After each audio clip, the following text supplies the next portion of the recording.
Hello, welcome to another Gundam Operation 2 video, and that is the new suit, the Gundam Mark IV. And man, I'm kind of excited to talk about this suit because it's a little bit interesting, where it plays like the Mark V, but it does have some new skills kind of incorporated into it that make it a bit different to play. And I'll be honest, I had a lot of fun playing this. If you guys didn't check out the Thursday stream we did do a few custom matches. At least there's some I participated in, and yeah, I felt again, it was just really fun to play. I really enjoyed it. You can definitely hear it whenever I just memeing around, just going yeet whenever I did my downswing, right? And yeah, to help out with this this video, I do have two matches here for you. I'll be playing with Taru. First match is going to be in City Ruins. Second match is going to be in a Second match is going to be on Underground Base. Both are going to be ace matches, and unfortunately, I'm going to be the ace of both matches, which kind of ruins my my game plan for a stealth suit here. But we'll see how it goes. And yeah, let's get right into it. This is a 600 general, which is kind of funny to think about because the Mark III is 550 and the Mark V is 650. But yeah, you're a 600 suit. And you have, for starting off with your stats here, you have 17,500 health with 16 ballistic and 28 beam resistance. You have 22 melee resistance with 25 range strength, 35 melee strength, 135 melee speed? What the fuck? 135 movement speed with 220 boost speed, 65 thruster gauge, and 69 turning speed. Nice. And 4 slots, you have 15 close, 23 mid, and 6 long range slots.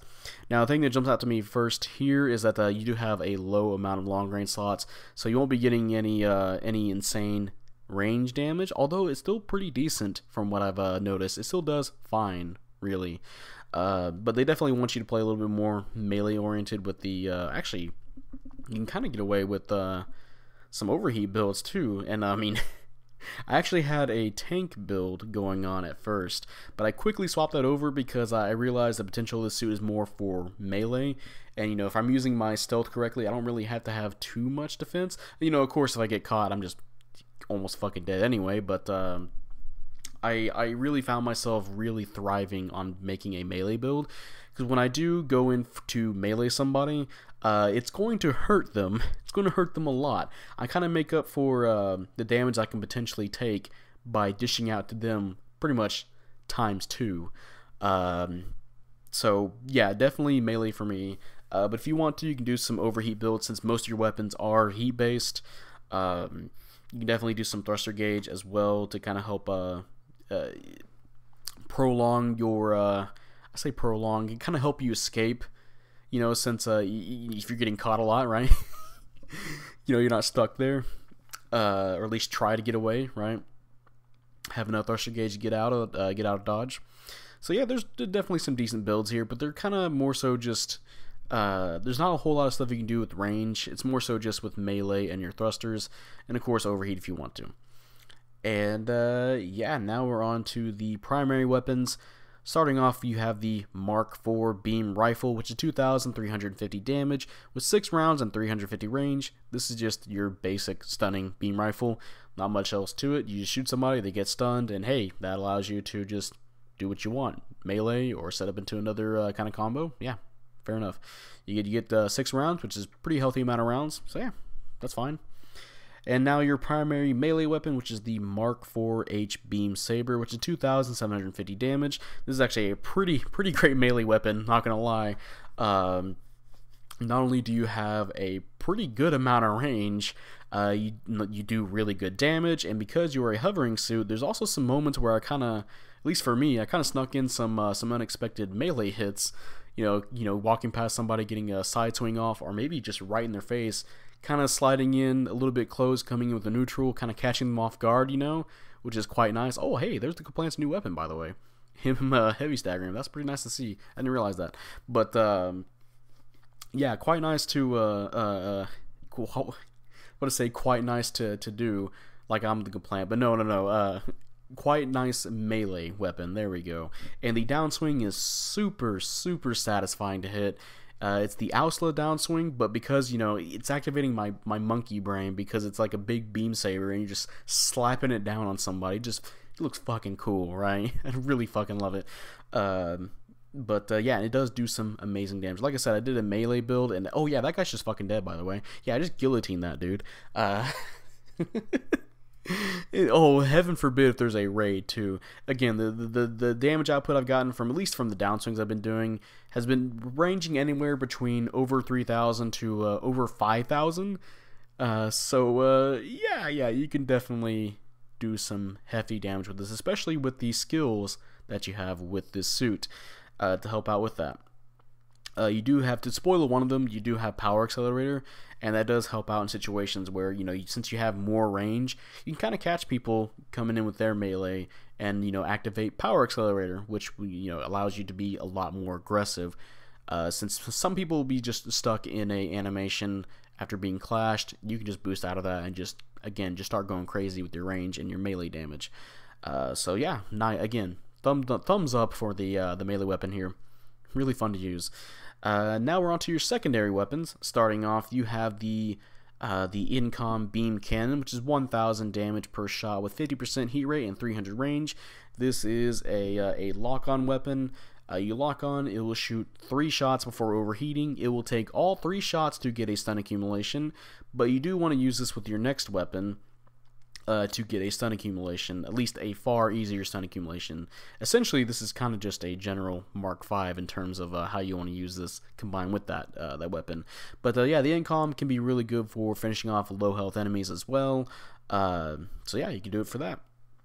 And now the next weapon that you want to combo this with is the Beam Cannon, which is 2,000 damage, 65% heat rate, and 350 range, and you can charge this if you want to. So there's an uncharge and a charge version.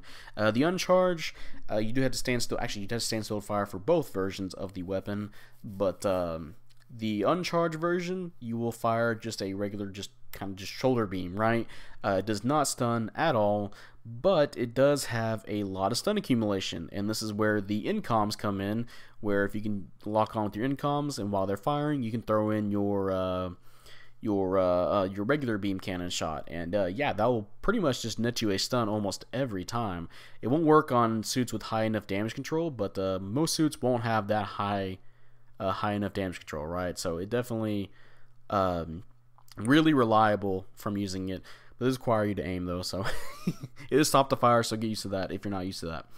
And of course, if you do charge this up, you will get, I believe, a little bit more range and definitely some more damage, and you will shoot a 2-round burst fire, and all 2 of those rounds will instant stun. You saw me, if you saw it earlier in this match, actually, I hit 2 separate people with each of the beams to stun them both, which is actually kind of nice to do.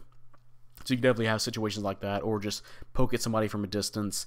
You do have stealth, so you can set up a situation to where, since it is a instant stun weapon, if you're using the charge version, right? Since the charge is instant stun, you can use that, then go into your your beam rifle for a stun lock, and then go into your melee.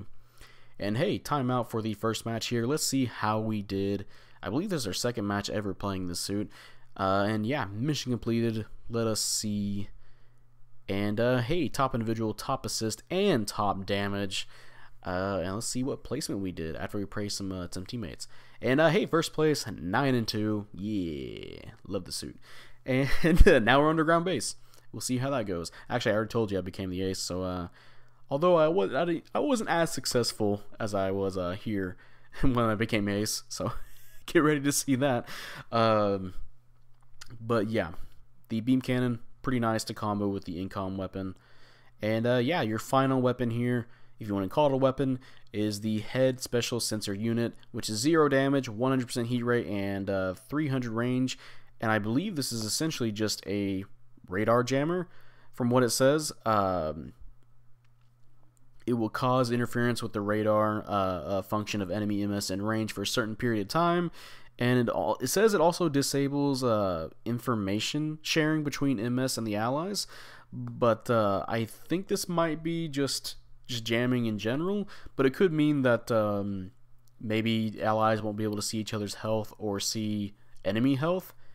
So I obviously I tell, but I mean, hey, it works, I guess. You know, it jams people. Although you do have to be careful when you use it. I've noticed that if you're using it around like a single enemy or maybe two, they do take notice. I've made sure to use it around at least a group of enemies that are already engaging our team, so that way it's just kind of a little bit more to kind of get away with, right? There's plenty of times whenever I'm kind of by myself and I all of a sudden notice that goes for any suit that can jam, really. Whenever I'm by myself, I just notice that my radar's jamming and go, oh hey, wait a minute, something's near me. You know, if you're in the front line, it'd be like, okay, so this suit can be anywhere, right? So do be careful when you want to use the head sensor, because it could just reveal your position, you know, accidentally. But yeah, it does as intended. I do wish it kind of spotted spot though, but I guess that would put the Ewak Jagan and the Bulanoke out of commission at this cost. But I do wish it would spot. Maybe just for even if it was just a short, like almost like a second. I think I would take some spotting, you know. But yeah, you also have a shield that is the Mark IV shield, which has 10,000 health and it's considered a large size shield. And yeah, again, 10,000 health, that is a very, very tanky shield. Make sure that when you're engaging enemies and you're not using a weapon, that you have your shield kind of faced towards them, so that way you can potentially tank damage and not, you know, get fucking stun locked and killed, right? So, you know, you have 10k health to work there with the shield. And yeah, that will lead into the skills. You have Shock Absorber level 3, Blast Stabilizer, so you can tank mobile suit explosions. They won't heavy stagger you. You have a dodge roll, just a single dodge roll. You have Flight Control level 2, so you can boost and jump in the air. You have Power Accelerator level 2, which I kind of talked about earlier, where if you're clashing with an enemy, you do have 2 melee party, by the way. If you guys clash, you can boost out of that clash. And actually, I think it's after the bounce back of the clash, and then go back into meleeing the person. I think you actually see a moment of that in this match where I actually use shield tackle early. If that even considers shield tackle as part of that part of a power accelerator, or if you can do that. But speaking of shield tackle, you do have shield tackle as a skill where if you have your shield out, you'll do more damage for your tackles. It's not too much damage, like an extra 1,000, maybe almost 2,000. It will go away though if your shield breaks, which you don't really have to worry about that too much because you have 10,000 health on your shield. You do have balancers, which is most suits at this cost besides supports have. That allows you to run up and just melee without having to wait to stop boosting. You do have Ambac level 2 melee combo controller, so you have 2 melee swings. You have Force Injectors level 2, so you can boost back and forth, take less off of your thruster gauge. And you have Operational Data Link, which is what supports normally have. This allows you, if an enemy's on your radar, you know, you can see their health, and the enemy team will see their health as well. You know, that's just, again, what supports have. You have Leg Buffer level 2. You have Marker, which allows an enemy, or no, a teammate, my bad, a teammate to put a support fire lock on you, and you will take 40% less damage in your allies' support fire, and you will nullify all stuns. You won't get heavy stagger by it. So this means if somebody puts the heavy stagger on you, or the heavy stagger, the support fire on you, you can go up to the enemy team and well, yeah, the support fire drops. They can be heavy staggered, and you won't be, and you can just go crazy. You'll take less damage, and you won't be affected by it. And this makes it even better because you do have stealth and fake beacon. So you stealth, obviously you won't appear on the enemy radar unless you know you're shooting at them or meleeing them, or if you're too close. It is stealth level 1. It's not absolute stealth like the Pixie or the At guy that has level 3. And you do have fake beacon, where if you show up on you will show up on enemy radar as a ally unless you attack or melee. Which, if you noticed, wait a minute, those two skills kind of conflict with each other, and you would be right. But the Mark IV gets a unique skill here, which is Special Infiltration. And what this does is if you press the touchpad button, well actually I should say you spawn in by default having stealth. If you press the touchpad button, you can swap to fake beacon. And if you press the touchpad button again, you can swap back to stealth. And this allows for really great moments where you can obviously just play like a stealth suit, or if there's a frontline situation going on, or maybe there's an enemy by themselves, you can instantly swap into a fake beacon mode where you'll show up as an ally for the enemy team. And this has led to some really great moments where I believe a moment I had in a match is where I was fighting an enemy teammate, and then his teammate spawns in next to him, and I go, okay, oh shit, I noticed Taro is fighting somebody, so I run towards whoever he's fighting. I activate fake beacon, so it looks like the enemy that that was fighting Taru, it looks like he's getting back up to help him, right? And no, it just turns out it's a big meaty downswing on his back. So then I activate stealth and run around a corner. So yeah, definitely it's really great actually. And honestly, it's my favorite way to use fake beacon. I believe the only suit that has fake beacon at the moment that I can remember is the Bolanoke. But I think you have to be a little bit more safe with using that. You have to activate your jamming for the Bolanoke. If you do that normally, if you're just trying to flank, there are moments where if an enemy teammate is looking on their radar, they go, "Hey, wait a minute, why is our own teammate flanking around to us?" That's kind of obvious. He's kind of bad, right? So I do like the way the stealth works here with the fake beacon swapping to that. You can be approaching a battlefield, a frontline situation. You can just swap the fake beacon, and yeah, the enemy team will be kind of just preoccupied, or at least for the most part, fighting the enemy team, and they won't notice that, oh hey, there's an ally over here. They'll just think, okay, he's just here to help me, right? Stuff like that. Also enjoy this really close situation here, and just racked up these 2 kills before we get into the pros and cons for the suit. Yeah, I managed to snag 2 kills, and I just very nearly die. Less than 2,000 health, and we managed to sneak away, killing the enemy ace, and securing our lead. But yeah, timeout, good works all around, mission completed. Let's see how we did on underground base with the Mark IV again. And hey, top individual, top damage, and top diversions, which most of that I believe came from whenever I became ace. And hey, first place again, 6 and 2. Yeah, very nice. But yeah, now we're on to the pros and cons for the suit. Starting off with the cons. Stat wise, you do have some low ballistic resistance, which at this cost, you know, the Atlas exists, so beware the Atlas, and beware stuff like the the Gyaradoga heavy arms. That will just utterly just mangle you.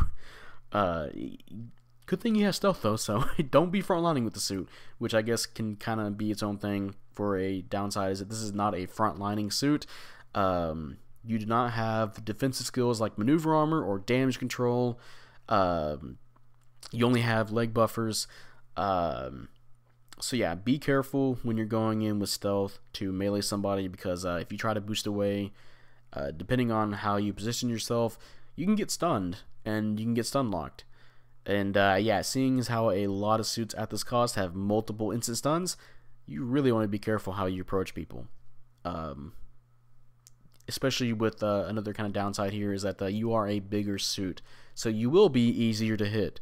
That's why I said earlier that you make sure you're positioning your shield right, and make sure again you're choosing a really great way to come into and bother the enemy team, or at least annihilate them, because this thing does have really great melee damage.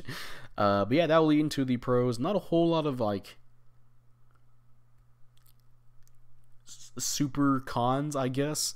But let's go into the pros now. Starting off, you do have some pretty nice weapons, or at least they work really well together. It reminds me a lot of the Mark V, which, I mean, I think that's what they're going for here.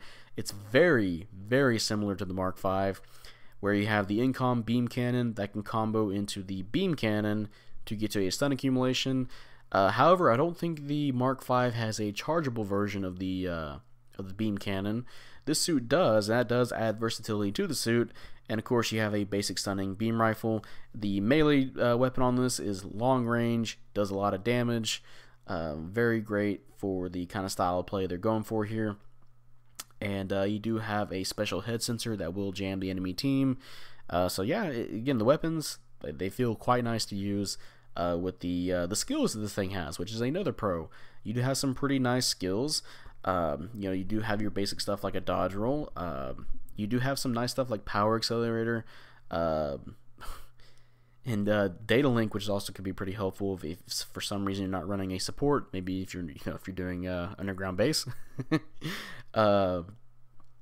You have of course the marker ability, which can be I really wanna use this in a match and see if I can get away with it using stealth.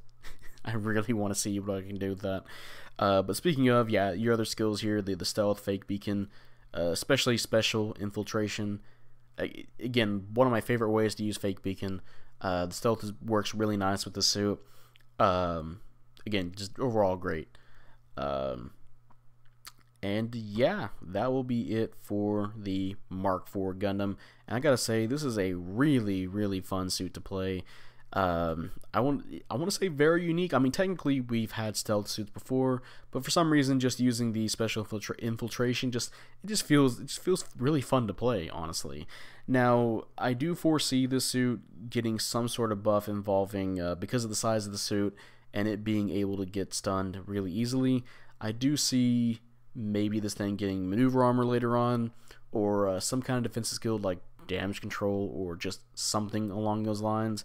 I think that would help out very nicely for the suit and able to, for it to get in and then get out at least a little bit more safer, right?